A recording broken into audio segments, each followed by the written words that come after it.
During the spring break camp, we're going to have teams that will have a daily research challenge, and they will also have a daily design challenge. We're going to have a point system where teams will receive points for best idea, they will receive points for best presentation, best documentation, they will receive points for incorporating multiple disciplines, so using that math, physics, chemistry, earth science, whatever classes you have, and incorporating all of that so that you show that you have a strong understanding of environmental economics. Thinking out of the box will be one of the areas that you can receive points on. Having a notebook to just record ideas outside of class can be an area that you receive points. And so teams at the end of the week, we're going to look at your total number of points and determine who's going to be our for the environment. So one thing I want to talk about is my expectations. Students will be required to think.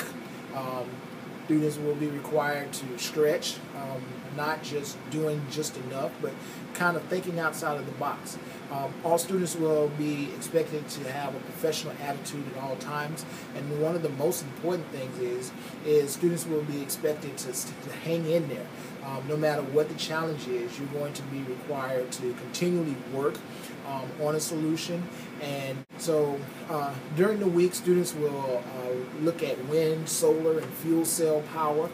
We'll have some experiments where students will have to design a windmill and record the amount of energy that they're receiving and look for ways to make the system more energy efficient.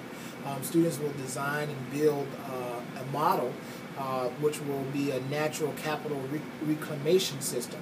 Now, what am I talking about? Well, I'm standing here next to this big pile of trash, and if you were an environmental science, one of the things that you would have to be concerned with is what do we do with all of these resources? We got some wood here, we have plastic, and we have other materials. Can these materials be reused, and how can we use energy efficiently to be able to separate all of these different materials? And so students will be required by the end of the week to learn about how we can build a reclamation system. They will use Fisher Technic and some other programming to be able to build the system and see how environmental engineers use STEM skills to do things that we've never thought about before.